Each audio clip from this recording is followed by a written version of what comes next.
안녕하세요. 사회보험노무사 김승민이라고 합니다. 만나 뵙게 돼서 굉장히 반갑습니다. 저는 IT 업계에 종사하는 사람은 아니고요. 한국에서 말하는 노무사 일을 하고 있습니다.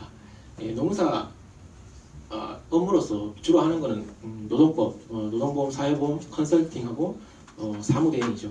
서류 정리해서 행정기관에 제출하고 이런 식으로 해서 생계를 이어나가고 있는데, 제 업무 중에 중요한 업무 중에 하나가 취업규칙, 사내규칙을 만드는 게 제일 중요한 업무입니다. 오늘 제가 이 자리에 참가하게 된 것도 그 부분이 가장 컸는데, 오늘 주제가 퇴사잖아요. 퇴사 전직.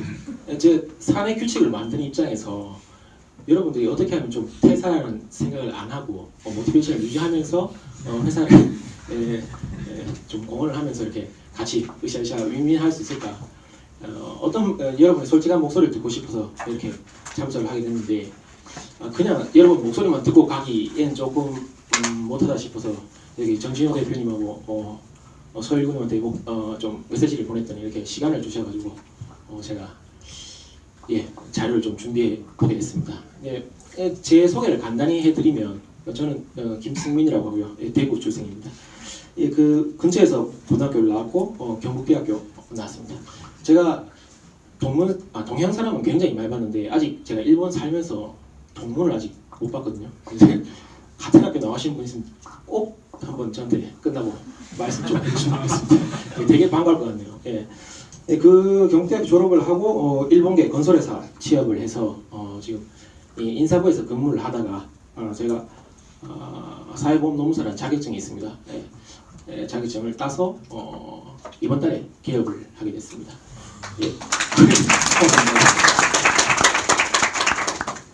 그때 제가 일을 할 때 조금 좋게 봐주신 거래처 사장님하고 이런 분들이 조금 협조를 해주셔서 현재는 그분들 제일교포 분들이지만 현재 개인 법인 사업체 고문노무사로서 지금 활동을 하고 있습니다. 제 소개는 여기까지 하고요. 일단 본론으로 제가 일단 오늘 퇴사가 메인 테마라고 제가 들었기 때문에 퇴직금 문제 그리고 대응 방안에 대해서 조금 생각을 해봤습니다. 사실 어떤 식으로 여러분들께 조금 소개를 해드릴까 생각을 하다가, 사실 100이면 100건 다 다르거든요, 케이스가. 그래서 변호사나 노무사 이런 분들 찾아가시면 컨설팅 내용이 다 달라요. 다릅니다만 제가 케이스 바이 케이스니까 어떻게 그걸 다 소개는 못 드리겠지만 어떤 대표적인 경우를 몇 개 나눠서 소개를 좀 드리겠습니다. 처음에 고용계약서 취업규칙에 퇴직금 규정이 없는 경우 한번 보시겠습니다. 이게 무슨 말이냐면, 고용계약서 처음에 여러분들 스타트업이 아닌 이상, 상시 10명 미만이 아닌 이상은 사내규칙이라는 걸 만들게 돼 있습니다. 안 만들면 이게 벌금이고요. 그래서 취업규칙이 사내규칙을 다 가지고 있는데, 고용계약서는 여러분이 계약을 맺었을 때 회사 측이랑 여러분들의 약속입니다. 이 고용계약서는 꼭 여러분들한테 줄 필요는 없는데, 어떤 식으로든 취업규칙을 주든지 어떤 식으로든 종이를 여러분 받았을 겁니다. 안 받았다고 하면 이게 말이 안 되거든요. 종이 받으셨는지 안 받으셨는지 잘 한번 생각해 보시고요. 퇴직금 지급은 법적 의무사항이 아니므로 원칙적으로 분쟁 소지가 없습니다. 이 부분은 퇴직금은 일본에서 강제적으로 지급할 의무사항이 아니므로 원칙적으로 분쟁사항이 아닌데, 뭐 원칙적으로 적용했기 때문에 좀 이따 또 소개를 해드리겠습니다만, 일단은 원칙적으로 분쟁 소지가 없습니다. 그 다음 고용계약서에는 퇴직금 조항이 있으나 취업규칙에는 없는 경우. 이게 어떤 경우냐면 취업규칙에는 없는 경우입니다. 이게 회사가 아직 작아서 퇴직금을 줄 수는 없다. 줄 수는 없지만 고용계약서, 이게 여러분들과 약속인데 여러분들의 포텐셜을 평가를 한 겁니다. 여러분들에게는 퇴직금을 준다고 고용계약서에 적어놓은 겁니다. 이럴 때 어떻게 작용하냐?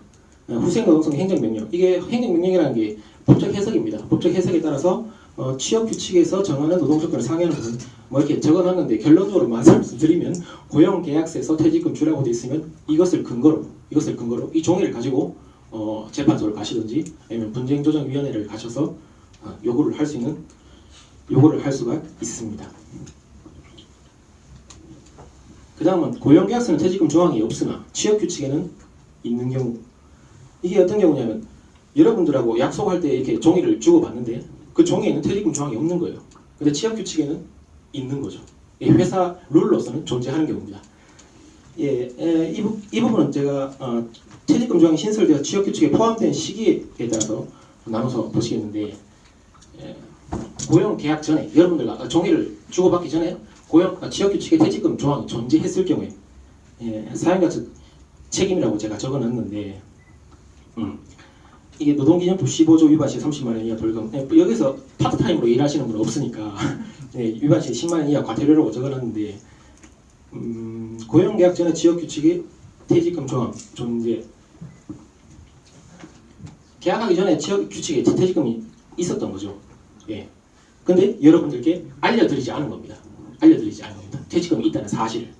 그것만으로도 사용자 측의 책임이 있는 겁니다. 노동기준법 15조 위반이거든요. 그런데 사실 이 부분은 조금 이 법적 분쟁을 가다 보면 이 책임을 묻긴 좀 까다로울 수도 있습니다. 왜냐하면 구두로 설명해도 되거든요. 사용자가 퇴직금 관련해서는. 말을 했다 이렇게 얘기해버리면 또 할 말이 없는 거죠. 결론적으로 취업규칙이 존재하기 때문에 상관이 없다 이런 식으로 가버립니다. 결론적으로 말씀드리면 오늘 사용자 측의 책임을 묻는다기보다는 여러분들의 권리를 한번 이쪽에 좀 포인트를 두고 한번 보셨으면 좋겠는데, 노동계약법 12조에 따라서 퇴직금 권리 주장 가능합니다. 12조라는 게 제가 뭐 간략하게 적으려고 이렇게 적어놨는데, 결론적으로 말씀드리면은 변경된 고용계약 전에 취업규칙 존재한 그 취업규칙을 근거로 해서 여러분들 퇴직금 주장이 가능합니다. 그 밑의 경우도 사실 제가 이게 굉장히 여러분 보기 죄송합니다. 제가 PPT 이 작성 능력이 굉장히 떨어져서 보기 어렵게 되는데, 결론적으로 말씀드리겠습니다. 결론적으로 말씀드리면 취업 규칙을 가지고 주장을 하시라는 겁니다. 왜냐하면 고용계약서에는 퇴직금 조항이 없다고 제가 제일 위에 보시면 적어놨잖아요. 고용계약서에는 퇴직금 조항이 없기 때문에 결론적으로 여러분들이 권리를 주장을 하려고 하시면 취업 규칙밖에 없는 겁니다. 취업 규칙을 가지고 주장을 하셔야 돼요. 변경된 취업 규칙을 기준으로 퇴직금 청구 가능. 그러니까 고용계약 처음에 서류를 주고받을 때는 회사가 작아서 퇴직금 조항이 없었던 거죠. 근데 이제 회사가 점점 성장을 하게 되고 퇴직금 조항을 만든 겁니다. 이럴 때는 물론 여러분이 가지고 있는 종이에는 퇴직금 조항이 없지만 취업 규칙을 가지고 여러분들이 퇴직금 청구를 하시면 됩니다. 이 청구 근거를 어떻게 확보를 하느냐, 이 굉장히 중요합니다.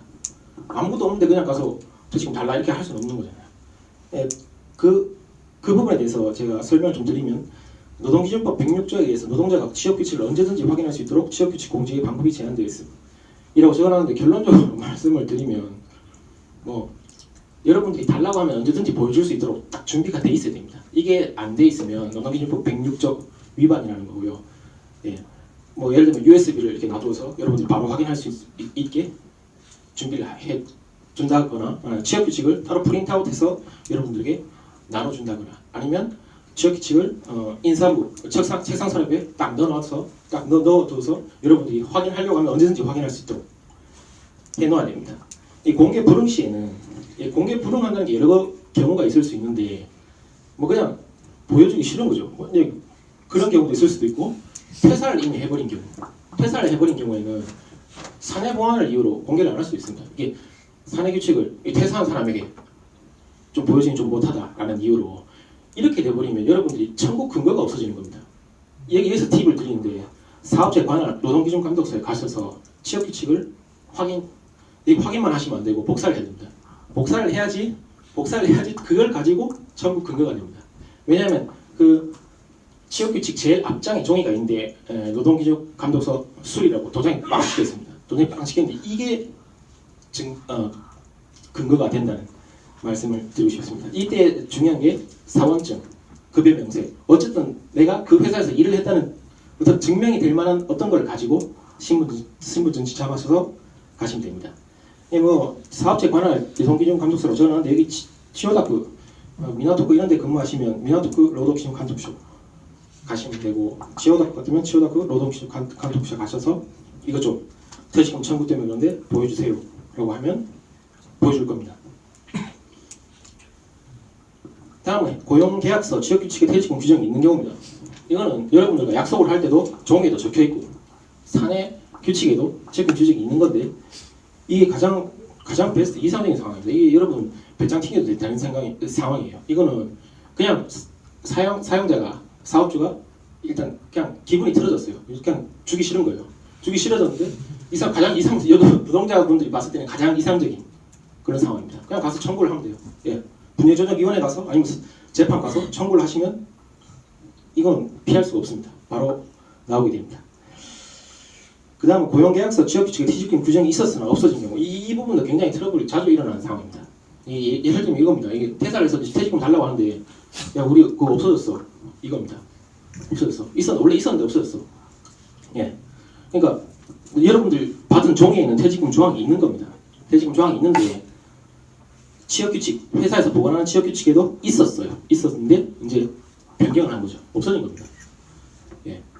이게 사실 제가 한국 노동법은 잘 모릅니다만 이게 제가 알기로는 이거 박근혜 정부 때 하려고 했었던 거거든요. 취업규칙 변경해서 노동자에게 불리하게 노동조건 변경하게 하려고 했던 거 이거 하려고 했었는데 이게 제가 알기로는 법이 통과가 안 된 걸로 알고 있습니다. 근데 일본에는 이미 있습니다. 한국이 굉장히 노동법이 세거든요. 보기보다 한국이 굉장히 셉니다. 이 한국의 노동법을 굉장히 잘 이용하는 회사가 여러분 알다시피 현대차 노조입니다. 현대차 노조가 불법을 하는 게 아닙니다.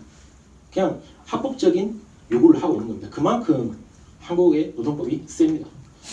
본론으로 돌아가서 보시면 노동계약법 구조에 따라서 원칙적으로 노동자가 합의 없이 취업규칙을 불리하게 변경하여 노동조건을 변경하는 건 금지입니다. 이게 원칙입니다. 네. 그러니까 여러분들에게 불리하게 바꿀 때는 합의를 하라는 거죠. 유리하게 바꿀 때야 뭐 합의를 하든 말든 여러분 좋은 거니까 상관이 없는데 불리하게 바꾸려면 합의를 하라 이 얘기입니다. 노동계약법 10절을 보시면 상위 상황에 대한 예외조항 규정 일본의 노동법에 있습니다. 예외조항 여기서 예외조항이라는 것은 불리하게 바꿀 수 있다는 거죠. 불리하게 바꿀 수 있다는 거죠. 근데 이게 조건을 충족시키기가 굉장히 까다롭습니다. 예. 이게 취업규칙의 변경, 노동자에게 공지하면 물론 취업규칙을 바꾸면 여러분들에게 공지를 해야 됩니다. 알려야 됩니다. 이게 취업규칙의 효력 발생 요건이고요. 예. 그것뿐만이 아니라 그 내용의 타당성, 필요성 이게 쉽게 말씀드리면 회사가 망하기 직전이라서 퇴직금 줄 수 없다는 걸 증명을 해야 됩니다. 예, 망하기 직전이라는 겁니다. 노동자 측과의 협상 상황 이 망하기 직전이라는 것을 노동자 측에게 이해를 구하고 그 회의에 대해서 그 기록으로서 그 증빙 자료를 남겨야 되는 겁니다. 왜 이게 분쟁으로 이어졌을 때 밑에 보시기 전에 이런 상황들을 종합적으로 고려하여 합리적인 경우를 상정하고 있는데 이 합리적인 굉장히 추상적인 말입니다만 결론적으로 합리적인가 아닌가는 판사님이 판단을 하십니다. 네. 판사님이 보실 때 어떤 걸 그래서 판례가 굉장히 중요하거든요. 판사님이 어떤 걸 기준으로 보셨느냐. 예. 그래서 분쟁으로 이어질 경우에 상기 조건 충족 사항 이게 보시면 아까 회사가 망하기 직전이라는 재정 상황이라는 걸 다 증명을 해야 됩니다. 노동자 측과의 협상 상황 이게 뭐 노동자 대표랑 회의를 했다는 이런 걸 다 증명을 해서 우리가 이렇게 해서 퇴직금 조항을 없앴다 이거 증명을 한다는 게 굉장히 어려운 겁니다. 그래서 다수의 판례가 노동자 측에 손을 들어줍니다. 다수의 판례가 물론 정말 이거 저 같은 사람 한 10명 두고 그냥 막 이런 거 다 준비해가지고 합법적으로 바꾸는 경우도 있거든요. 예. 그렇게 하는 경우도 있습니다만 대부분의 경우에는 사실 이런 것까지 고려해서 취업규칙을 변경하지는 않습니다. 예. 다음 보시면 고용계약서 취업규칙에 퇴직금 규정이 없으나 퇴직 전에 퇴직금 지급을 구두로 약속한 경우 이게 조금 레아나 케이스인데 고용계약서 취업규칙에 퇴직금 규정이 없으나 없는 거예요. 여러분과 약속하실 때도 없고 취업규칙, 사내규칙에도 퇴직금 규정이 없는 겁니다. 근데 퇴직 전에 퇴직금 지급을 구두로 약속한 경우 아까 뭐 말로 좀 챙겨줄게 이게 바로 이게 대표적인 경우입니다. 예를 들면 여러분들이 IT 업계에 종사하시는 분 많으니까 다음 달에 사장님 저 그만두겠습니다 이렇게 말씀을 드리니까 대표님이 올 연말까지만 좀 참아줘 챙겨줄 테니까 요 정도입니다. 좀 챙겨줄 테니까 요 정도인데 사실 요런 얘기를 들었을 때 여러분 앞으로 일본 이 외국이기도 하고 비자 문제도 걸려있고 장래를 생각을 하셔서 분쟁으로 이어질 경우를 대비해서 계약 내용을 꼭 구체화를 하시는 게 중요합니다. 계약 내용을 구체화하라는 게 어떤 게 중요하냐면 명목, 금액 요거 두 부분에 좀 포인트를 두시죠. 예, 명목, 금액. 아까 전에 좀 챙겨줄게라고 하는 말이 굉장히 이게 추상적입니다. 좀 챙겨줄게. 뭘 챙겨준다는 얘기입니까? 그러니까 이걸 좀 구체적으로 금액까지는 사실 어렵죠. 사실 사장님 한 100만 원 주시겠습니까? 100만 원 줄게. 이거까지는 합의를 얻어내기 굉장히 어렵습니다. 근데 명목이라도 구체화를 할 수 있다면 굉장히 이게 분쟁으로 이어졌을 때 유리하게 작용합니다. 사실 내용 증명 같은 경우에는 사실 좀 현실성이 떨어지죠. 예.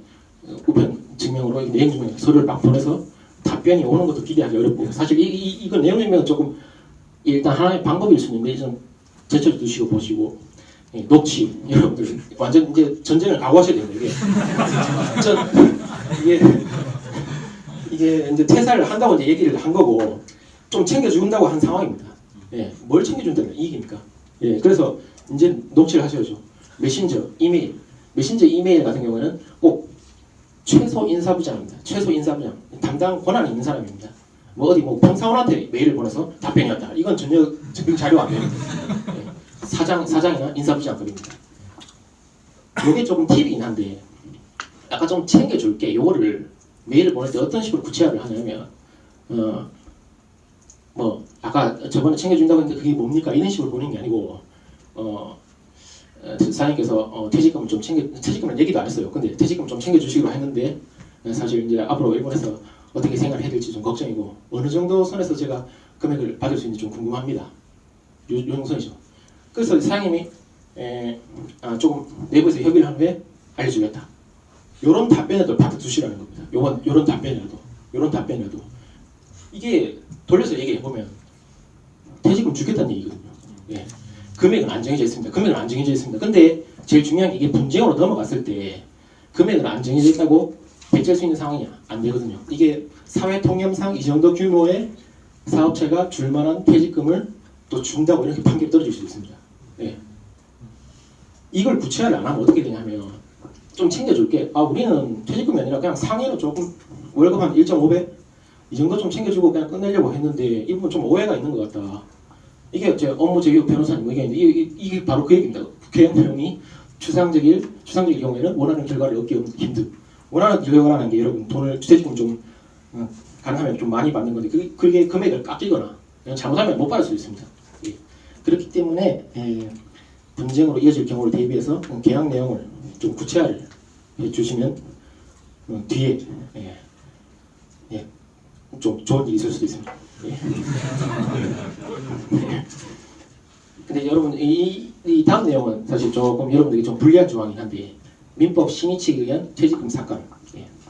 신의칙이라는 게 민법 신의칙이라는 게 신의 성실의 원칙이라고 그냥 계약 내용을 신의를 가지고 성실하게 이행하라는 추상적인 내용입니다. 이게 좀 여담이긴 합니다만 이게 한국의 판사님이 일본으로 수출한 겁니다. 이게 우리나라 법률 같은 게 일본에서 그대로 거의 다 받아들였는데 신의칙 같은 경우에는 이게 한국의 어떤 유명한 법률학자가 신의칙이라는 원칙을 만들고 일본의 법조계에서 이거 엄청나다. 그냥 그대로 민법에 원칙으로 그냥 넣은 겁니다. 이게 굉장히 근데 이게 보시면 좀 여러분에게 불리하게 작용하는 면도 있습니다. 이 고용계약서 취업규칙 여러분 돌아가시면 한번 확인해 보시기 바랍니다. 경업 금지 경업이 경쟁이죠. 네. 경쟁업계 금지 의무 규정이 있을 경우 쉽게 말하면 여러분들 IT업계니까 IT업계에 여러분 계시는 핵심 부서에서 경쟁업체의 핵심 부서로 이동을 하는 경우입니다. 경쟁업체의 핵심 부서로 제가 잘 모릅니다만 후지스 어디서 NEC 어디로 빡 이렇게 간다. 이런 경우입니다. 이런 경우는 판례에 따르면 이게 굉장히 논란의 여진이 있습니다. 논란의 여진이 있습니다만 판례가 합리적인 범위 안에서 신의칙에 따라 제한을 받을 수 있음. 결국 퇴직금 감액의 요인이 됩니다. 이게 기간, 지역, 내용 등을 보고 고려를 하고 종합적으로 결론을 내는데 이게 어떤 얘기냐면 일본에서 IT 업계에서 종사를 하다가 갑자기 뭐 핀란드 이런 데 전직을 하게 되는데 이럴 때 경업 금지 의무 규정이 작용하느냐? 이건 아니거든요. 핀란드의 경쟁업체로 간다고 해서 직접적으로 경쟁할 거라는 게 예상이 되지 않기 때문에 사실 이런 경우는 상관이 없습니다. 일본 내에서 전직을 할 경우에 특히 일본에서 전직을 할 경우에 고용계약서 취업규칙에 이런 규정이 있을 경우 잘 한번 보시기 바랍니다. 근데 규정이 없을 경우 여러분 집에 가셔서 봤는데 아무도 안 적혀 있어요. 이럴 때는 어떻게 되냐면 직업 선택의 자유라는 게 일본 헌법에 보장이 있습니다. 내 마음대로 직업 선택할 수 있다는 거죠. 예. 그래서 민법 신의칙 규정과 상관이 없음. 예, 뭐 결론적으로 말씀드리면 감액을 할 수가 없다는 거죠. 예. 그렇기 때문에 이런 규정을 담느냐 안 담느냐 따라서 굉장히 차이가 벌어집니다. 예, 전 직장에 이건 제가 조금 여담했습니다. 전 직장에 신용을 실질시키거나 이게 아무리 사실에 입각한 내용이라도 이 전직을 해가지고 그쪽 전에 있는 직장에 좀 이런 거는 조금 안 좋았다 이런 식으로 말을 해가지고 좀 일이 불거져서 그쪽 회사에서 자 퇴직금 깎이는 그런 경우가 있습니다. 이게 무슨 경우냐면 전 직장에 신용을 실추시키거나 영업비밀을 누설해가지고 이게 불법 행위로 작용하는 경우에는 이게 퇴직금을 직접적으로 깎는다기보다는 손해배상 책임이 부과되기 때문에 결과적으로 퇴직금 이 깎이게 되는 거죠. 그렇기 때문에 전직을 하시더라도 전 직장에 대한 얘기는 가급적 그냥 웃어서 넘기는 게 현명합니다. 예. 아무런 도움이 안 되거든요. 그게. 그래서 그냥 이런 거는 조금 참고로 보셨으면 좋겠습니다. 예, 제가 뭐 퇴직금 분쟁 시 해결 방안이라고 제가 5개를 적어놨는데 사실 이거 퇴직금뿐만이 아니라 모든 여러분들이 여기 계시면서 모든 뭐 노동 문제가 발생했을 시 모든 경우에 있어서 해결 방안입니다. 네, 뭐 5개 제가 적어놨는데 어디 뭐 변호사나 노무사 찾아가셔도 이 5개 중에 하나를 여러분들에게 개별 안건에 따라서 추천을 해드릴 겁니다. 그러니까 개인적인 의견입니다. 한번 보시죠. 개별 안건에 따라서 대응 방법은 달라질 수 있으나 우선 1번, 2번은 추천드리지 않습니다. 왜냐하면 이게 민사조정 절차, 이게 재판이 아니거든요. 조정 절차라는 게 재판이 아니라 쉽게 얘기하면 조정안을 사측, 노동자 측, 이게 조정안을 A4용지에 좀 적어서 각자 조정안을 주고 합의를 해서 끝내자. 이 얘기인데 민사조정 절차의 가장 큰 맹점이 뭐냐면 노동 문제에 좀 통달하지 않으신 분들이 위원으로 들어오시는 경우가 있습니다. 예. 이런 경우는 여러분들 권리가 충분히 보장받지 못할 경우도 있는 거죠. 이게 왜냐하면 아무리 법에 통달하신 분이라도 자기 전문 분야가 있는 법이 내가 이혼이면 이혼, 뭐 교통사고 뭐 자기 전문 분야가 있는데 이 제도의 취지 자체가 그냥 좋게 조정해서 끝내자 이런 식이기 때문에 그냥 노동 문제를 전문적으로 안 다루시는 분들이 가끔 조정위원회로 들어오십니다. 조정위원회 위원으로 들어오십니다. 예, 그렇기 때문에 1번은 제가 별로 추천을 드리지 않고요. 2번 소액소송 절차. 이거 소송입니다. 소송인데 60만 원 이하라는 제한이 다르고요. 두 번째, 한 판에 모동이 끝납니다. 한 판에 모동이 끝납니다. 이 장점이 있는데 단점이 있는 게 한 판에 모동이 끝난다는 것은 사용자 측이 이게 사장님이 엄청나게 강력한 변호사를 쓰셔가지고 완전히 이게 썰이 장난이 아니에요. 그래서 그냥 그 한 판을 방어를 엄청 잘한 거예요. 그럼 이게 확정 판결입니다. 항소가 안 돼요, 여러분. 소액소송은. 예, 그냥 그게 결론이 나버리기 때문에 이게 증거가 불충분한 경우에 바로 2번으로 나 시간도 없고 그냥 2번으로 갈래 이렇게 해서 확정이 나서 여러분 사장님이 엄청나게 잘하는 무슨 김현장 이런 데서 데려와서 한번 잘 막아버리면 그냥 끝나는 겁니다. 예. 그래서 제가 추천을 드리는 게 5번입니다. 대부분 사실 저야 직업으로서 이런 일을 하지만 여러분들 이런 걸 생각해서 하시진 않잖아요. 예. 이런 걸 생각해서 일을 하시진 않을 겁니다. 예. 그렇기 때문에 결론적으로 말씀드리면 대부분의 경우 증거가 불충분합니다. 증거가 불충분해요. 그래서 5번 분쟁조정위원회 노동위원회 알선 절차가 있습니다. 이게 도쿄 같으면 구단시다, 도쿄 로도쿄구가 있습니다. 예. 구단시다 가시면 있습니다. 예. 그쪽으로 가셔서 종이 한 장 쓰시면 됩니다. 이게 가장 큰 장점이 공짜예요. 무료입니다. 도장 하나, 종이 한 장 쓰셔서 좀 알선을 해달라. 알선이라는 게 화해안을 만들어 달라는 겁니다. 화해라는 게 이렇게 사측 불러서 이렇게 대충 합의를 시키는 겁니다. 이게 장점이 뭐냐면 증거가 불충분할 경우에는 사실은 이 재판을 가도 여러분 질 수가 있거든요. 잘하면. 그렇기 때문에 이게 소송과 달리 이런 분쟁조정위원회 이쪽으로 가시면 사실관계 증명이 중요한 게 아니라 증명이 중요한 게 아니라 그냥 쉽게 말씀을 드리면 그냥 뭐 이 정도에서 끝내지 이런 느낌입니다. 예. 그렇기 때문에 이걸 바꿔서 얘기하면 사실관계 증명이 중요한 게 아니라 증거가 좀 불충분하더라도 거기 좀 들어오시는 분들이 좀 이렇게 알선을 잘 해주면 재판 가도 질게 대충 돈 좀 받고 끝낼 이런 경우가 발생하기 때문에 증거가 불충분할 경우에 더군다나 공짜죠. 5번 꼭 가시기 바랍니다. 5번 가시면 됩니다. 그리고 5번 같은 경우에는 이 취지 자체, 이게 본증 조정위원회의 존재 이유 자체가 이런 노동 문제를 전문적으로 다루기 위해서 생긴 위원회입니다. 결론적으로 말씀드리면 1번과 달리 5번 같은 경우에는 대학 교수님들 그리고 변호사 그리고 저 같은 노무사 중에서도 좀 이런 카테고리 안에서도 노동 문제를 좀 세게 하시는 분들이 있습니다. 노동 문제를 좀 세게 다루시는 분들이 있는데 이분들 들어오십니다. 그렇기 때문에 좀 이런 부분 걱정 안 하셔도 될 거고요. 예. 그렇기 때문에 5번을 먼저 가시는데 5번에 이게 만능이 아닙니다. 맹점이 있어요. 예. 법적 구성 능력이 없습니다. 그냥 이게 여러분들이 서류를 냈는데 그쪽 구단시다 노동국에서 회사 측에 자 이런 알선 제안이 왔다. 한번 노동국으로 한번 오시기 바란다. 이렇게 연락을 드렸는데 그 사장님이 거부를 하시는 겁니다. 근데 여러분들이 아무런 대응 방법이 없어요. 예, 거부를 해도 됩니다. 그러니까 이럴 경우에는 그냥 끝나버린 겁니다. 그러면 이제 어떻게 하냐? 4번으로 가시기 바랍니다. 노동심판 절차. 노동심판 절차로 가시면 여기 노동심판이라는 건 노동심판 들어가지 않습니까? 이 부분도 노동심판도 역시 노동 문제 좀 세게 하시는 분들이 들어오는데 일단은 조정을 시도를 합니다. 예, 조정 이렇게 사실관계 증명보다는 이렇게 대충 이렇게 하는 게 어떠냐. 근데 이것도 법적 구성 능력이 없어요. 결국 사장님께서 너만큼은 절대 무슨 일이 있더라도 나는 퇴직은 절대 안 주겠다. 끝까지 한번 가보려면 가보자. 이런 것도 있을 수 있거든요. 예. 그럴 경우에는 이게 노동심판을 받아도 조정이 안 됩니다. 그럼 조정이 안 될 경우는 어떻게 되냐면 일단 결론이 나와요. 그냥 결론이 나와버립니다. 어떤 식으로 결론이 나와버립니다. 여기에 불복을 할 경우에 재판으로 넘어갑니다. 불복을 하지 않을 경우에 그냥 그걸로 확정 판결입니다. 예. 그렇기 때문에 제가 사실 제가 이런 말씀 드려도 제가 돈 버는 거 아니까 안심하시고 5번으로 일단 가시기 바랍니다. 5번 이거 공짜거든요. 공짜거든요. 바로 가시면 노동 문제 세게 하시는 분들이 여러분 도움을 줄 겁니다. 그렇게 3번 같은 경우에는 민사소송 절차 이거 그냥 소송이거든요. 증거가 명확하시고 사연과 측과의 대화가 불가능하며 시간과 금액에 여유가 있으시면 1심, 2심, 3심까지 갈 수 있으니까요. 변호사와 상담 후에 3번 선택하시는 겁니다. 아마 변호사 상담하셔도 가장 이상적인 상황 이 상황이 아닐 경우에는 잘 모를 겁니다. 결론이 어떻게 날지는 장담을 못하겠지만